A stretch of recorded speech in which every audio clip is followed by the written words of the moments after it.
बचपन से लेकर आज तक हम स्टॉक मार्केट के बारे में सारी चीजें सुनते आए हैं।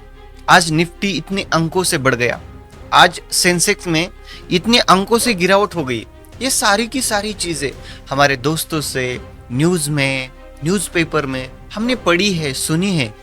आज के इस वीडियो में हम जानेंगे स्टॉक मार्केट बेसिक्स। इसका जो बेसिक्स है क्या है, कोई भी चीज हो, अगर उस चीज का बेस अगर कंप्लीट हो गया, बेस अगर परफेक्ट हो गया, तो आगे की चीजें बहुत इजी जाएंगी। कैसे? बड़ी से बड़ी अगर बिल्डिंग कंस्ट्रक्ट करनी है तो सबसे पहले उसका बेस स्ट्रॉन्ग करते हैं। वैसा ही है स्टॉक मार्केट के बारे में। नया इन्वेस्टर जब भी मार्केट में आता है, वो इन्वेस्ट करता है, वो ट्रेड करता है, अपने पैसे गवा बैठता है। क्यों? क्योंकि वो कभी जानने का प्रयास ही नहीं करता कि स्टॉक मार्केट में चीजें कैसी वर्क्स करती है। जो भी बिगिनर होता है ना, बिगिनर के लिए सबसे पहले जानना होगा ये वर्क कैसे करता है। तो आइए इस वीडियो में हम जानते हैं स्टॉक मार्केट, उसका बेसिक्स। तो वेलकम, मैं एडवोकेट श्याम वी भंडे पाटिल। आज इस प्रेजेंटेशन में स्टॉक मार्केट का बेसिक जानेंगे। तो सबसे पहले बेसिक्स जानने से पहले हमको कुछ चीजें समझनी पड़ेंगी। सबसे पहले आता है फंडामेंटल, उसके बाद टेक्निकल एनालिसिस, उसके बाद की कंसेप्ट, उसके बाद उसकी डेफिनेशन। हम सबसे पहले डेफिनेशन से लेकर, शुरू से लेकर एंड तक सारी की सारी चीजें इस स्लाइड में डिस्कस करेंगे। तो डेफिनेशन की बात की जाए, डेफिनेशन में अगर इसकी लीगल डेफिनेशन हम देखें तो stock market is a organised platform where buyers and sellers come together to trade their publicly listed companies shares. यहां पे ये एक ऐसा ऑर्गेनाइज्ड प्लेटफॉर्म है जहां पे बायर्स और सेलर्स एक साथ आते हैं अपने शेयर्स को ट्रेड करने के लिए। यही है इसकी लीगल डेफिनेशन। क्या कहती है? The stock market is a platform. ये एक प्लेटफॉर्म है जहां पे buyers, sellers come together to trade shares publicly listed company. जो जो कंपनी पब्लिकली लिस्टेड हुई है उस कंपनी के शेयर्स ट्रेड्स करने के लिए बायर्स और शेयर्स आते हैं।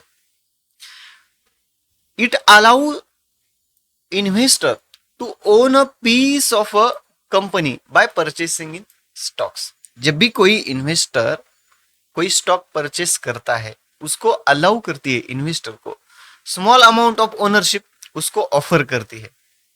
While company use this as a way. मान लीजिए अगर किसी कंपनी को फंड्स की जरूरत है, किसी कंपनी को अपना बिजनेस एक्सपांड करना है, किसी कंपनी को अपना बिजनेस डेवलप करना है, उसे प्रो लेवल तक जाना है, तो कंपनियां क्या करती है? मान लीजिए इंफ्रास्ट्रक्चर बढ़ाना है, तो सबसे पहले उसके लिए क्या लगता है? एसेट। उसके लिए लगता है पैसा। तो कंपनी के पास पैसा नहीं, तो कंपनी फंड कैसे लेती है? कंपनी उस कंपनी की ओनरशिप ऑफर्स करती है। उस कंपनी के, जो आपने सुना होगा आईपीओ, जब भी कोई कंपनी आईपीओ लॉन्च करती है, आईपीओ से उन्हें क्या मिलता है? फंड मिलता है। मार्केट से वो फंड जनरेट करने के लिए वो शेयर इशू करती है कंपनी। वो कैपिटल रेज करने के लिए, कंपनी बढ़ानी है, इंफ्रास्ट्रक्चर बढ़ाना है, कंपनी की ग्रोथ करनी है, कंपनी की डेवलपमेंट के लिए कुछ संसाधन बढ़ाने हैं, तो उसके लिए कंपनी को चाहिए फंड। और वो फंड वो कंपनी कहां से रेज करती है? मार्केट से कैपिटल रेज करती है for growth.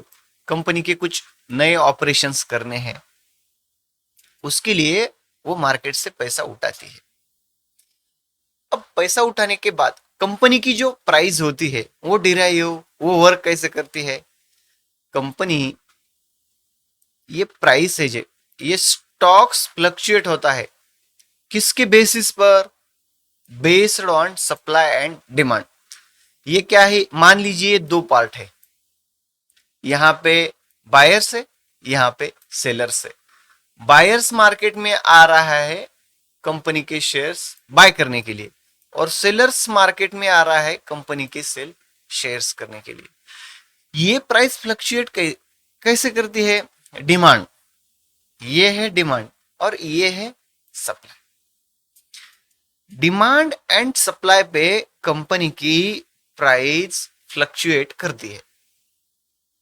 It is all based on the structure of the demand and supply. और भी कुछ मार्केट के वेरियस फैक्टर्स है, डिमांड एंड सप्लाई कुछ मार्केट के फैक्टर्स है, कंपनी की सच एज इकोनॉमिक कंडीशंस, किसी भी देश की इकोनॉमी की सिचुएशन कैसी है, उसकी कंडीशंस कैसी है, इकोनॉमिकली स्टेट कैसा ऑपरेशंस परफॉर्म कर रहा है, प्रेजेंट कर रहा है, उसके बाद कंपनी की परफॉर्मेंस कैसी है, एंड इन्वेस्टर सेंटिमेंट, ये बायर्स है ये सेलर्स है, उनकी सेंटिमेंट क्या है। अगर बायर को लगता है कि कंपनी ग्रोथ करेगी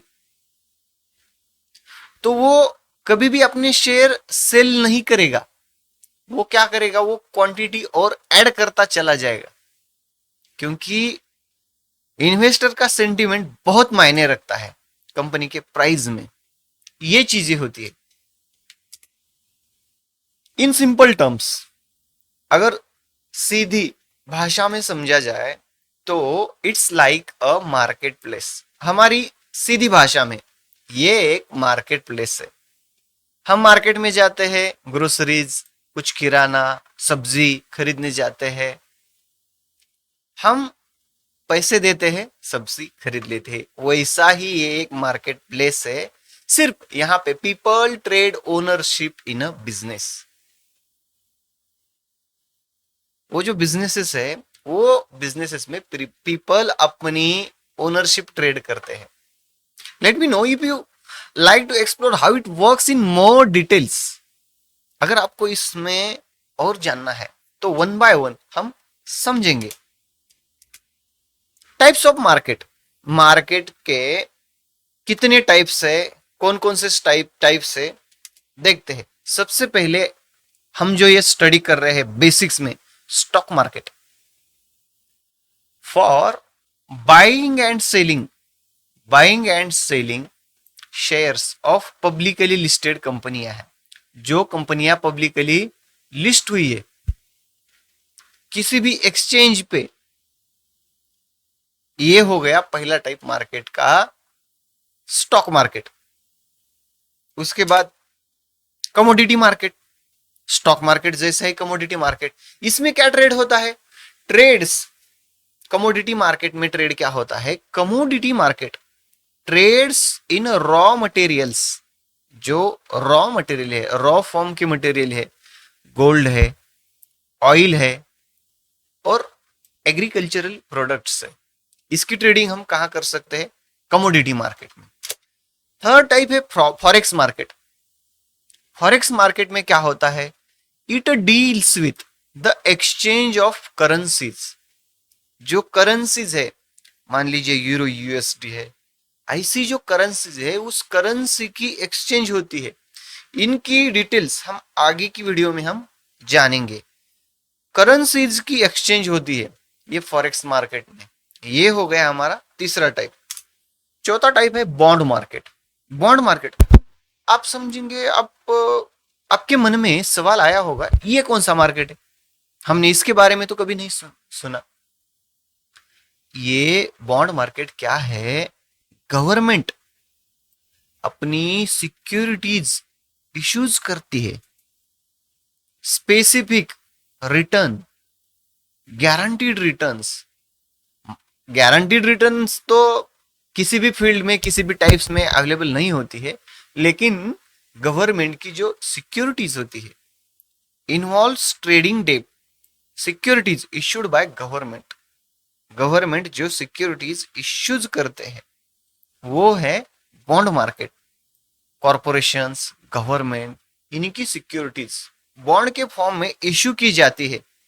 इसके बारे में और भी डिटेल्स हम आने वाली वीडियोस में इसके बारे में पूरे स्पेसिफिकेशन के बारे में आने वाली वीडियो में हम जानेंगे।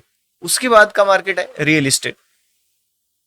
रियल इस्टेट आपको तो पता है, ये फोकस करते हैं बाइंग पे, सेलिंग पे। लेकिन क्या प्रॉपर्टीज, होम, प्लॉट, एक प्लॉट आपने खरीद लिया आज की डेट में, 2025 में आपने एक प्लॉट खरीदी कर लिया, 2030 में अगर मान लीजिए आपने 10 लाख पे एक प्लॉट आज की ईयर में, ईयर 2025 में आपने खरीद लिया, तो ईयर 2030 तक आपने ये जो प्लॉट 10 लाख को खरीदा, इसकी कीमत हो जाएगी 20 लाख, 30 लाख, उस एरिया के हिसाब से 40 लाख। तो ये रियल इस्टेट ये टाइप है। ये फोकस का किस पे करते हैं? बाइंग, सेलिंग और लीजिंग प्रॉपर्टीज। बड़े बड़े बिल्डर्स प्रोजेक्ट डेवलप करते हैं, वहां की जमीन एक्वायर करते हैं, उसमें प्रोजेक्ट बनाते हैं, होम बनाते हैं। यह है रियल इस्टेट मार्केट। समझ में आ गया? आगे चलते हैं। तो मार्केट का क्लासिफिकेशन हम जानते हैं, क्लासिफिकेशन ऑफ मार्केट। ये टाइप्स तो हमने समझ लिए, अब जानते हैं क्लासिफिकेशन ऑफ मार्केट। ये क्लासिफाई कैसे हुआ है? 3 स्टेज में हम इसे जानेंगे। सबसे पहले आती है स्मॉल कैप कंपनीज। जो कंपनियां मार्केट में नई नई आई है, अभी अभी लिस्टेड हुई है, उनमें एक कंडीशन डालेंगे। स्मॉल कैप में कौन सी कंपनी आती है? जिनका मार्केट कैपिटलाइजेशन 5,000 करोड़ से नीचे है। मार्केट कैप की रेंज क्या है? बिलो 5,000 करोड़। 5,000 करोड़ से जिनका मार्केट कैप नीचे है वो आती है स्मॉल कैप कंपनीज। उसके कैरेक्टरिस्टिक्स क्या है? They are smaller. छोटी कंपनियां होती है जिन्होंने अभी अभी अपने बिजनेस इस्टेब्लिश किए हैं, मार्केट पे लिस्ट करके वो मार्केट में अभी अभी आई है। Which can yield high returns.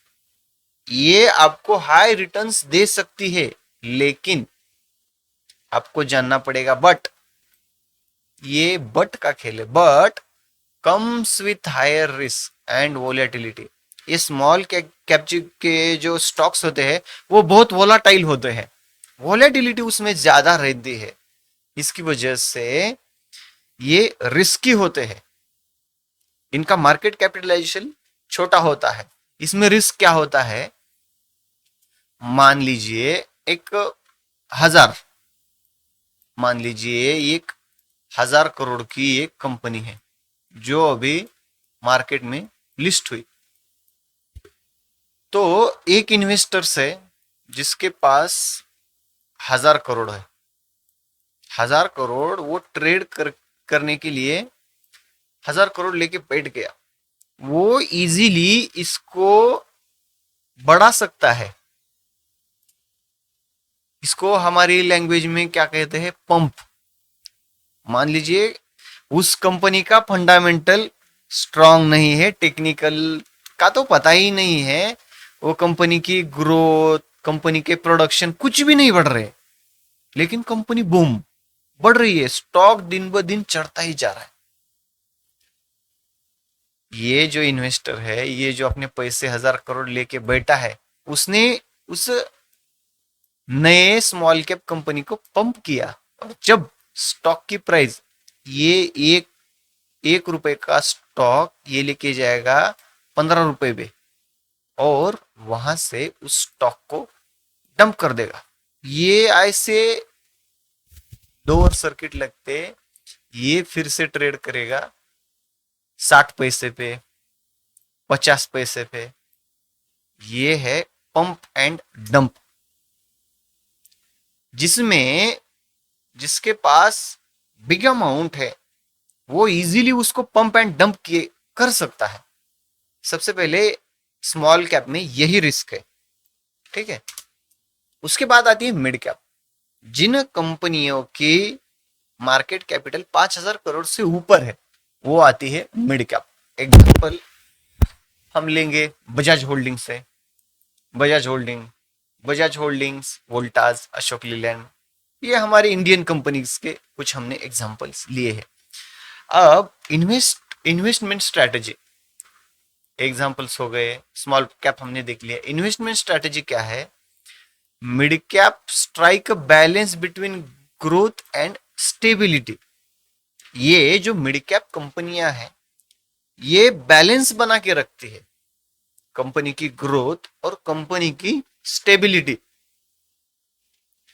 ये उतनी रिस्की नहीं होती है जितनी स्मॉल कैप कंपनीज रिस्की होती है। स्मॉल कैप कंपनी के स्टॉक उससे कम रिस्की होती है और ये कंपनियां स्टेबल रहती है। They are ideal for investor willing to take moderate risk to achieve better returns compare to large cap. अब लार्ज कैप कंपनी के जो स्टॉक्स होते हैं वो बहुत ही हायर होते हैं, महंगे होते हैं, ज्यादा प्राइस रहती है। मान लीजिए लार्ज कैप के स्टॉक हम आगे देखेंगे, लेकिन जो इन्वेस्टर मॉडरेट रिस्क लेके better returns compare to large cap, company की ग्रोथ पे किसी इन्वेस्टर को भरोसा है तो वो इन स्टेबल मिड कैप स्टॉक्स पे हायर ग्रोथ की एक्सपेक्टेशन पे यहां पे वो बाइंग कर सकता है। दे ऑफन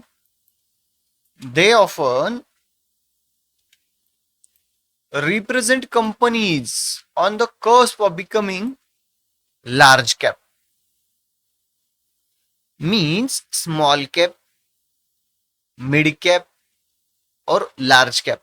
ये जो तीन टाइप्स है वो अपनी अपनी वोलेटिलिटी, स्टेबिलिटी और हर एक कंपनी का रिप्रेजेंटेशन होता है। उसमें एक कंपनी में एक पोटेंशियल होता है। ये जो मिड कैप होती है they often represent companies on the cusp of becoming large cap. Mid cap का स्टॉक्स, मिड कैप की कंपनियां, उनकी कंपनी की ग्रोथ अच्छी रही, हर एक क्वार्टरली रिजल्ट्स अच्छा रहा तो वो इतना पोटेंशियल रखती है कि वो लार्ज कैप में भी जा सकती है। ये समझ लिया मिड कैप कंपनीज। अब आते हैं large cap company. Large cap बड़ी बड़ी इंडस्ट्रीज है, Reliance industry, Tata consultancy service, TCS, HDFC, ये कुछ लार्ज कैप के एग्जांपल है। इसमें इन्वेस्टमेंट स्ट्रेटेजी क्या है? these companies these are considered stable and less risky। Large cap में क्या है, उतना रिस्क नहीं है, ये स्टेबल स्टॉक है। They are suitable for long term investors looking for steady returns and dividend income. इसमें जो रिटर्न है वो स्टेडी है, स्थिर है रिटर्न्स, और डिविडेंड भी ये कंपनियां देती है। Large cap perform well during stable economic condition. अब इकोनॉमिक कंडीशन ये एक ऐसा फैक्टर है, ये इकोनॉमिकल कंडीशन ही पूरी कंपनियों का फ्यूचर तय करती है। अगर देश तरक्की कर रहा है तो स्टॉक परफॉर्म करेंगे। अगर मान लीजिए कोविड-19 जैसे कोई सिचुएशन आती है, इकोनॉमिकल कंडीशन, देश की इकोनॉमिकल कंडीशन वीक है, तो कंपनियां अच्छी कैसे परफॉर्म करेंगी? देश में डर का माहौल है, कोविड में तो आपने देखा ही है, तो कंपनियों की ग्रोथ, कंपनियां कैसे परफॉर्म करेंगी? ये सब इकोनॉमिकल कंडीशन पे होता है। कंपनियां स्टेबल रहेगी, कंसोलिडेट करते रहेंगी, अपर लोअर या कंसोलिडेशन, ये सब तय करती है इकोनॉमिक कंडीशन। ठीक है। अब कुछ इन्वेस्टमेंट की कीज है, कीज फॉर इन्वेस्टमेंट। जब भी नया इन्वेस्टर मार्केट में आता है, उसको इन्वेस्टमेंट कैसे करनी चाहिए, उसको अपनी जो इन्वेस्टमेंट है उस इन्वेस्टमेंट को उसे डाइवर्सिफाई करना चाहिए, diversify across all market caps to manage risk effectively. जो बड़े बड़े हेज फंड्स होते हैं, कॉरपोरेशंस होती है, म्यूचुअल फंड्स होते हैं, वो अपनी पोजीशन हेज करके रखते हैं, सारा का सारा पैसा एक ही कंपनी में नहीं डालते। नए इन्वेस्टर को कुछ पता ही नहीं होता, वो क्या करता है, उसके पास मान लीजिए 5,000 है, उसने कहीं पे से रिसर्च करके स्टॉक मार्केट में अच्छा परफॉर्म किए तो अच्छा रिटर्न आ सकता है, ये एक्सपेक्ट करके जब वो मार्केट में इन्वेस्ट करता है तो अपनी सारी की सारी जमा पूंजी, पूरी की पूरी इन्वेस्टमेंट एक ही कंपनी में करता था, और वो उसकी भूल है। क्योंकि अगर वो स्टॉक अच्छा परफॉर्म नहीं करा, अगर वो सेक्टर ही अच्छा परफॉर्म नहीं करा, तो उसके पोर्टफोलियो कभी भी ग्रो नहीं हो सकता। वो रेड होगा उसका पोर्टफोलियो, पता ही नहीं है ना। क्योंकि ये की है, नए इन्वेस्टर कोई भी हो, उसकी इन्वेस्टमेंट डाइवर्सिफाई होनी चाहिए। हर एक सेक्टर में उसको, एक ही सेक्टर में 5,000 लगाने से अलग अलग सेक्टर में, बैंकिंग सेक्टर है, फार्मा सेक्टर है, बैंकिंग सेक्टर में 1,000 लगाया, फार्मा सेक्टर में 1,000 लगाया, आईटी सेक्टर में 1,000 लगाया, कोई ना ये सेक्टर नहीं परफॉर्म करा, ये तो करेगा। अगर वो 3 प्लेस पे अपनी इन्वेस्टमेंट करता है, मान लीजिए ये एक सेक्टर या 2 सेक्टर ये काम नहीं भी करते, तो एक सेक्टर तो परफॉर्म करेगा। तो अपनी इन्वेस्टमेंट है जो उस इन्वेस्टमेंट को डाइवर्सिफाई करके रखने चाहिए नए इन्वेस्टर को। क्योंकि ये जो रिस्क है, इस रिस्क को मैनेज करने के लिए इन्वेस्टमेंट करने से पहले आपको जानना पड़ेगा कि आपका रिस्क टॉलरेंस क्या है। कंसीडर कीजिए आप कितना रिस्क ले सकते हैं, आपके फाइनेंशियल गोल्स क्या है, आप time horizon before choosing stocks, आपने उस स्टॉक में इन्वेस्ट करने से पहले उसके ऊपर कुछ इन्वेस्टमेंट की है, नहीं की है, क्या रिसर्च करके आप उसमें इन्वेस्ट कर रहे हैं, ये सब चीजें आपको कंसीडर करनी पड़ेंगी। कंडक्ट रिसर्च और कंसल्ट अ फाइनेंशियल एडवाइजर। हर एक फील्ड होती है, हर एक फील्ड का अपना अपना मास्टर होता है, एडवाइजर होता है। मान लीजिए आपको किसी लीगल प्रॉब्लम में आप फंस गए हैं, आपके ऊपर किसी ने झूठा मुकदमा दर्ज किया, आप किसके पास जाएंगे, लॉयर के पास जाएंगे। वैसे ही आपको जो फाइनेंशियल एडवाइजर है उसको पूछना चाहिए अपने तालुका में, अपने जिला में, जहां कहीं भी हो। अगर फाइनेंशियल एडवाइजर नहीं भी मिल रहा है तो कंडक्ट, यहां पे दूसरा पॉइंट क्या लिखा है, कंडक्ट रिसर्च, खुद का रिसर्च करो, ऑनलाइन जमाना है, the world in your hands. अपने मोबाइल पे आप सब कुछ देख सकते हैं, कंपनी के फंडामेंटल्स, टेक्निकल, बहुत सारी वेबसाइट है, उसके ऊपर आप सर्च कर सकते हैं कंपनी की ग्रोथ कैसी है, कंपनी का क्वार्टरली रिजल्ट कैसे है, कंपनियां कैसे परफॉर्म कर रही है, और इवेल्युएट कंपनी फंडामेंटल्स। ये सब चीजें जानने के बाद ही उसमें इन्वेस्ट करना, ये है इन्वेस्टमेंट के लिए की। इसके बगैर नया इन्वेस्टर मार्केट में ना पड़े, सभी चीजों की रिसर्च करने के बाद ही वो इन्वेस्ट करे, क्योंकि उसके पैसे हार्ड अर्न मनी है। ठीक है। To start investing you need combination of essential tools, knowledge and preparation. Investment start करने के लिए आपको कॉम्बिनेशन ऑफ इसेंशियल टूल्स देखने पड़ेंगे, आपको उसके बारे में नॉलेज, प्रिपरेशन करनी पड़ेंगे। तो फर्स्ट पॉइंट है फाइनेंशियल रेडीनेस। फाइनेंशियल रेडीनेस बोले तो क्या है? आपकी सेविंग्स। मेरे से भी शुरुआत में गलती हो गई थी। जो पैसा हमारा सेविंग है, जो इमरजेंसी फंड है, उस इमरजेंसी फंड को हम स्टॉक मार्केट में इन्वेस्टमेंट नहीं कर सकते। क्यों? क्योंकि आपने किसी इमरजेंसी के लिए वो फंड अगर रखा हुआ है और आपने उस फंड को मार्केट में अगर इन्वेस्ट कर दिया, तो फिर आप कंपनी में इन्वेस्ट करके रखे हैं और किसी कारण से आपका सेक्टर नहीं चला, कंपनी नहीं चली, और आपने स्टॉक 100 रुपए पे स्टॉक खरीदा, 100 रुपए पे आपने स्टॉक खरीदा, 5,000 रुपए के आपने स्टॉक खरीदे, और किसी वजह से वो स्टॉक आ गया 60 रुपए पे ट्रेड कर रहा है, और आपने अपना इमरजेंसी फंड उसमें लगा के रखा है, तो आपको प्रॉब्लम है। आप प्रॉब्लम में है तो आपको पैसे की जरूरत है। आपके पास इमरजेंसी फंड था और आपने इन्वेस्ट कर दिया, तो आपको वो जो 60 रुपए पे शेयर ट्रेड कर रहा है, तो आपको जितने पैसे निकलेंगे उससे ही आपको एट एनी कंडीशन आपको वो पैसे लगने ही वाले हैं।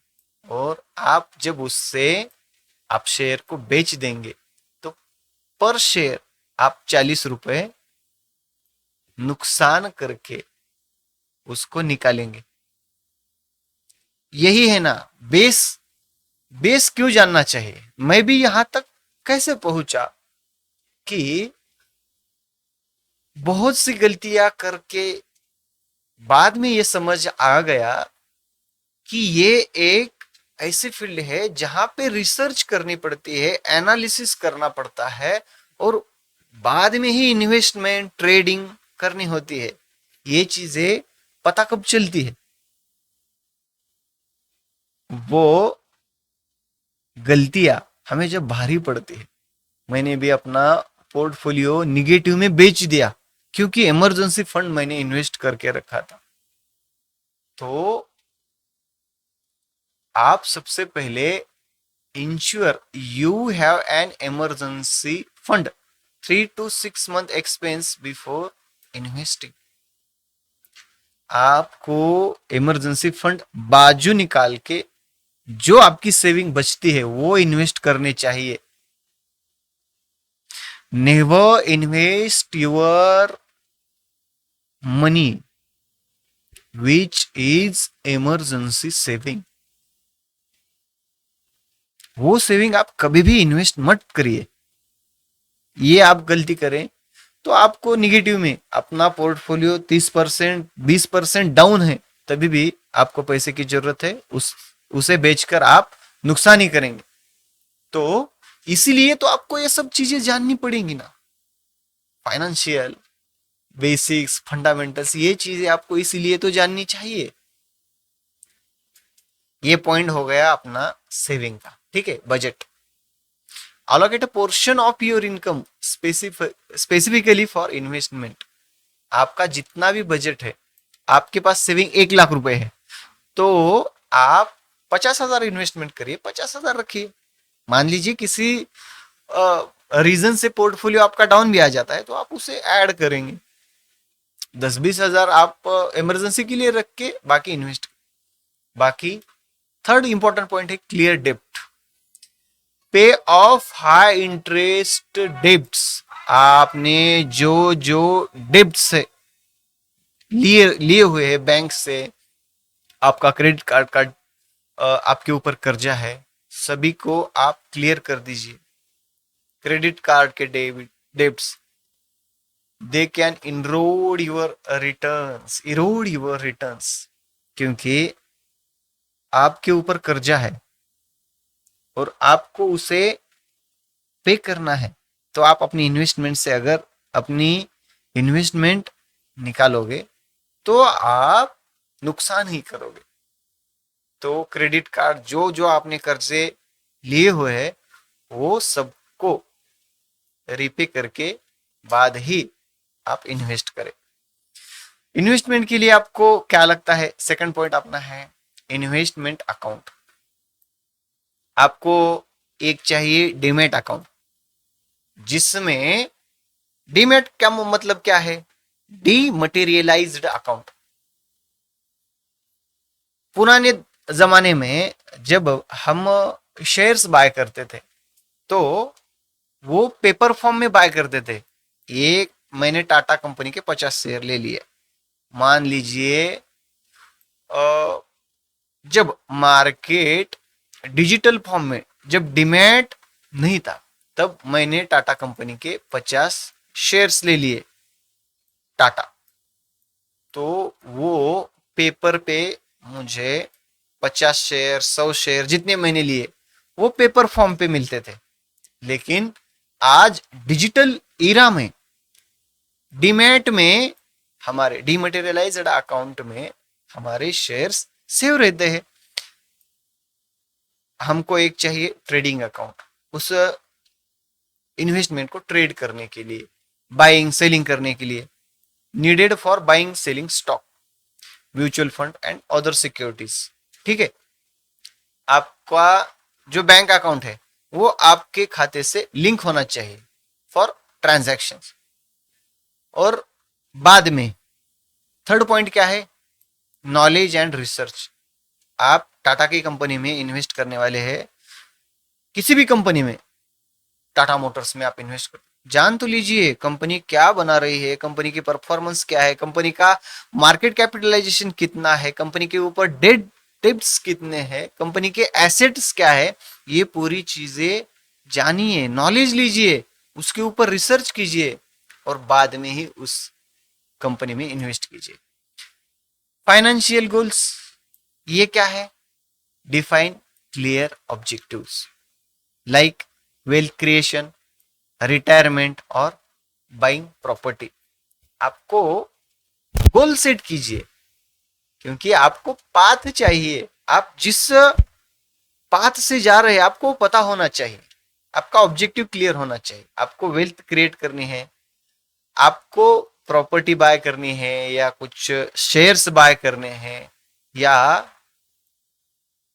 आपका जो रिटायरमेंट अमाउंट है, रिटायरमेंट का जो फंड है, वो आप कहाँ पे इन्वेस्ट करने वाले हैं, प्रॉपर्टी में, शेयर्स में, म्यूचुअल फंड में, बॉन्ड में, ये आपके गोल सेट होने चाहिए। Risk assessment, understand your risk tolerance. आपकी रिस्क भी आपको पता होनी चाहिए, आप रिस्क कितना ले सकते हैं, कितना आपका रिस्क एपेटाइट है, ये चीजें जान लीजिए। बाकी आपको सबसे इंपॉर्टेंट पॉइंट है मार्केट का knowledge. Learn about different investment options. Stocks सीखिए, स्टॉक्स क्या है, म्यूचुअल फंड्स क्या है, रियल एस्टेट तो आपको पता है। ठीक है, कंपनी के ऊपर रिसर्च कीजिए, study company financials, market trends क्या चल रहा है, ग्रोथ, कंपनी की ग्रोथ कैसी है, कंपनी का पोटेंशियल कैसा है, सब चीजें देखिए, कंपनी के ऊपर रिसर्च कीजिए और बाद में ही इन्वेस्ट कीजिए। 3 हो गया। चौथा पॉइंट क्या है? Investment options.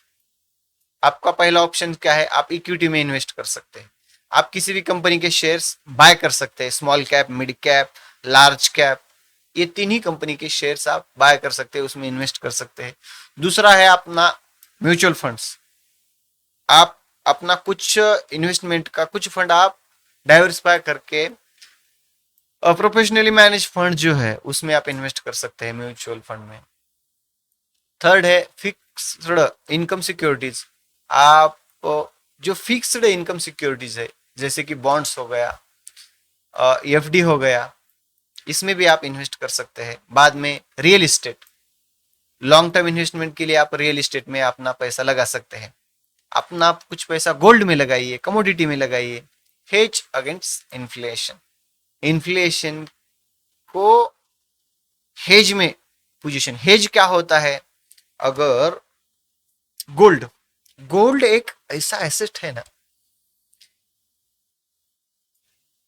जब जब भी इकोनॉमी वीक हो, कोविड जैसी आपदा है, ये फिक्स्ड क्या बोलते हैं, कमोडिटी है, जो रॉ, जो कभी भी घाटे में नहीं जाते।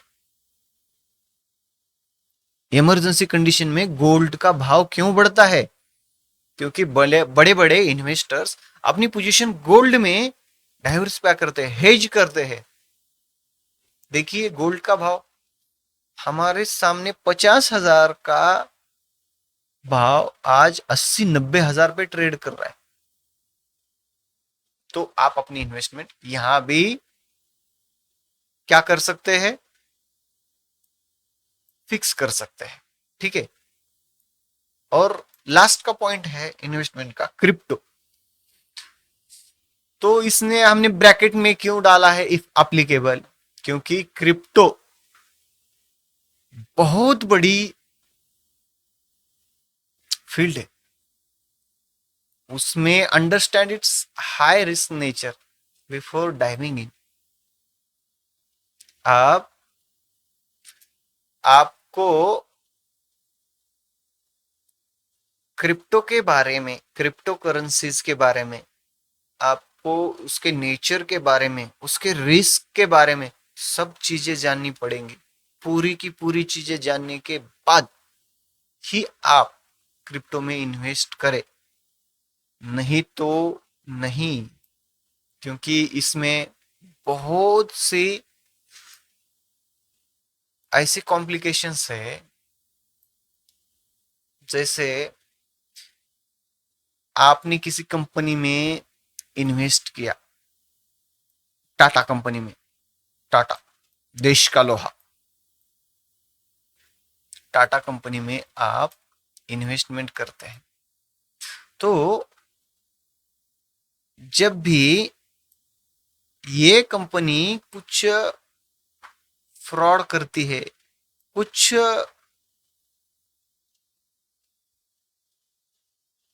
जो कंपनी के ऊपर इफेक्ट कर सकता है, ऐसी चीजें करते हैं, तो इस कंपनियों के ऊपर रेगुलेटरी बॉडीज है, रेगुलेट करती है कंपनियों के ऊपर, क्या कर रहे हैं, कहां पे है, इसके रिजल्ट्स। क्योंकि स्टॉक मार्केट पे लिस्टेड है, तो कंपनी के ओवरऑल परफॉर्मेंस पे, इकोनॉमिकल कंडीशन, सब चीजें सोच के ही उस कंपनी के स्टॉक को बढ़ाया जाता है, या डिमांड एंड सप्लाई की बेस पे वो स्टॉक नीचे आता है या कंसोलिडेशन करके ऊपर जाता है। लेकिन क्रिप्टो मार्केट ये बहुत बड़ा मार्केट है, क्रिप्टो को आपको समझना पड़ेगा। गवर्नमेंट के कुछ रूल्स है, रेगुलेशंस है, क्रिप्टो करेंसी बैन है नहीं है, बैन है तो गवर्नमेंट क्रिप्टो से टैक्स क्यों कलेक्ट कर रही है, ये सब चीज आपको रिसर्च करना पड़ेगा जब आप क्रिप्टो में इन्वेस्ट करते हैं। फिफ्थ पॉइंट है tools and resources, investment apps. Tools क्या है? प्लेटफॉर्म्स, वेबसाइट्स है, जैसे कि मनी कंट्रोल, इन्वेस्टिंग, वहां पे जाके आप एनालिसिस कर सकते हैं। एंड ट्रेड, वेरियस प्लेटफॉर्म से ट्रेडिंग, बाइंग सेलिंग्स के लिए। आप दूसरे टूल्स आपको कौन से कंसिडर करने चाहिए? News reports, stay updated on financial news and company performance.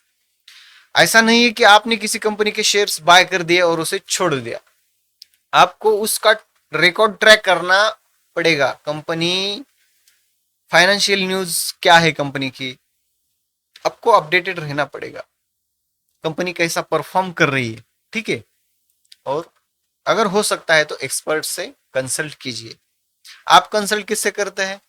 अपने दोस्त से पूछते हैं, हेलो राहुल, मैं ये कंपनी के शेयर्स 2 रुपए में मिल रहे हैं यार, शेयर्स ले लूं क्या? अब राहुल को भी इसके बारे में कुछ पता नहीं, 2 रुपए में मिल रहा है क्या? अच्छा है, 5 रुपए जाएगा तो बेच देना, ले लो। ऐसे करके आप अपने पैसे डुबा देते हैं। तो आपको कंसर्ट एडवाइस का एडवाइस किससे लेनी चाहिए? From financial planners, adviser if needed. हर एक फील्ड का एक अपना प्रोफेशनल्स होता है, हर एक फील्ड का एक अपना मास्टर होता है। आप उससे पूछ सकते हैं, कंसल्टेशन कर सकते हैं। और 6 इंपॉर्टेंट पॉइंट है आपके इन्वेस्टमेंट के बाद, patience and discipline. Avoid emotional decision like panic selling. क्या होता है,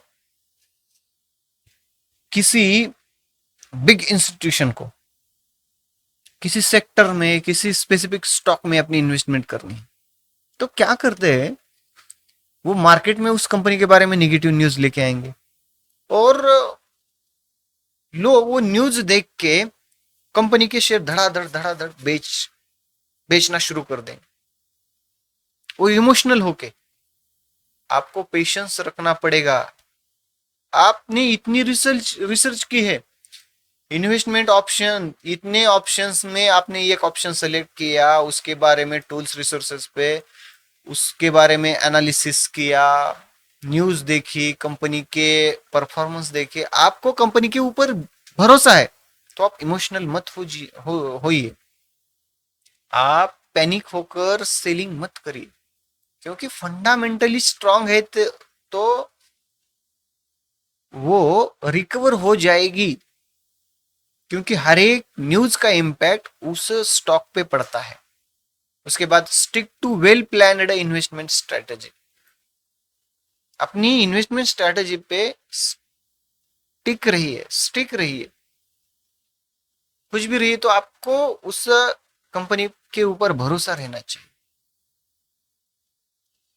आप जब इन्वेस्टमेंट करते हैं, मान लीजिए स्टॉक कंपनी का चार्ट हम एक निकालते हैं, कंपनी का चार्ट, स्टॉक है यहाँ पे आ गया ये 50 रुपए पे, आपने उसे बाय कर लिया, ठीक है। तो जब जैसे ही आप बाय करते हैं, आप यहां से लेकर, ये कंपनी 30 रुपए से लेकर 50 रुपए तक आई, आप बाय यहां नहीं करोगे, आप 50 पे जब जाएंगी तब बाय करोगे।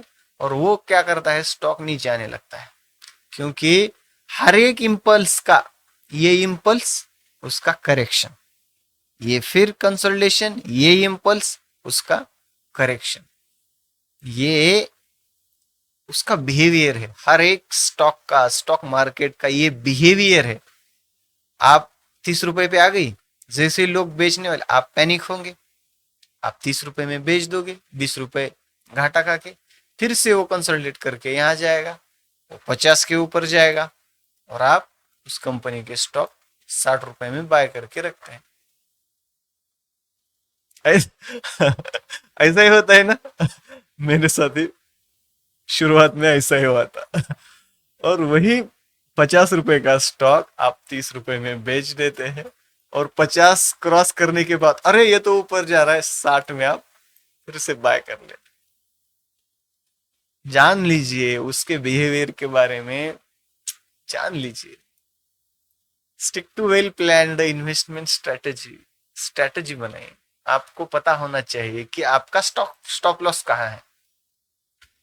अपने इन्वेस्टमेंट कंपनी में इन्वेस्टमेंट यहाँ की है इस प्राइस पे, तो आपका इन्वेस्टमेंट भी स्टॉप लॉस आपका जरूरी है।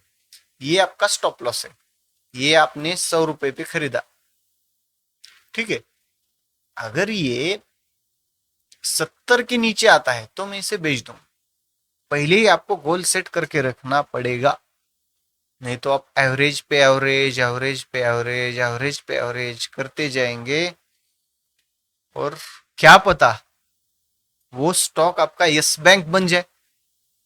ठीक है, तो ये चीजें पढ़ लीजिए, जान लीजिए। Monitor your investment regulatory regularly but avoid over reacting to market fluctuation.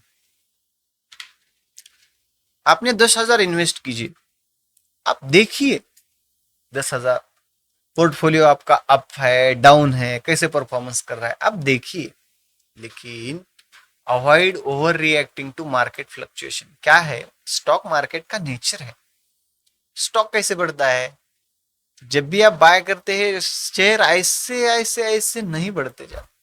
Market का नेचर क्या है, स्टॉक यहां से ऊपर जाएगा, कंसोलिडेट करेगा, थोड़ा सा नीचे आएगा, कंसोलिडेट करके ऊपर जाएगा, फिर से नीचे आएगा, कंसोलिडेशन ऊपर, कंसोलिडेशन ऊपर। ये मार्केट की जो प्राइस है ये हमेशा अप एंड डाउन फ्लक्चुएट होती ही रहती है, इसका नेचर समझिए। और उसके ऊपर ओवर रिएक्ट मत किए। कल आपने 10,000 इन्वेस्ट कर लिए और 1 महीने के बाद वो हो गए 8,000, आप उसके ऊपर ओवर रिएक्ट करते हैं, मैंने 10,000 डाले 8,000 हो गए। ओवर रिएक्ट मत कीजिए। ये पूरा वीडियो क्यों समझना है, इसमें हमने हर एक पॉइंट कंसिडर किया है कि आपको किस किस पॉइंट को ध्यान में रखना चाहिए, स्टडी करनी चाहिए। ठीक है, ओवर रिएक्ट मत कीजिए, पेशेंस रखिए, पैनिक मत होइए, क्योंकि stock market is a game of psychology, it's all about patience. ठीक है, उसके बाद investment. To start investing you need combination of essential tools, knowledge, preparation, financial readiness. ये हमने देख लिया। Saving, emergency fund, budget, allocate, ये हमने देख लिया। ठीक है, इन्वेस्टमेंट अकाउंट, नॉलेज, अरे ये हमने देख लिया। ठीक है, तो सबसे इंपॉर्टेंट क्वेश्चन ये आता है, what should you see before investing in any company. आपको किसी भी कंपनी में अपना पैसा इन्वेस्ट करने के पहले पहले इन्वेस्ट करने से पहले आपको कौन सी चीजें देखनी चाहिए बिफोर इन्वेस्टिंग, क्योंकि ये बहुत ही इंपॉर्टेंट टॉपिक है। आप इन्वेस्टमेंट करते हैं कंपनी में और बाद में उसके ऊपर रिसर्च करके बैठते हैं। आपको शुरुआत में ही रिसर्च करना पड़ेगा। तो इस टॉपिक की जानकारी हम अगले वीडियो में लेंगे। ठीक है, थैंक्स फॉर वॉचिंग। तो ऐसी ही कोर डिटेल्स इन्वेस्टमेंट के बारे में हम आपको हर एक वीडियो में प्रोवाइड करेंगे। तो आप इस चैनल को सब्सक्राइब करके रखिए। हर एक investment regarding knowledge, core knowledge आपको इस चैनल पे मिलेगा।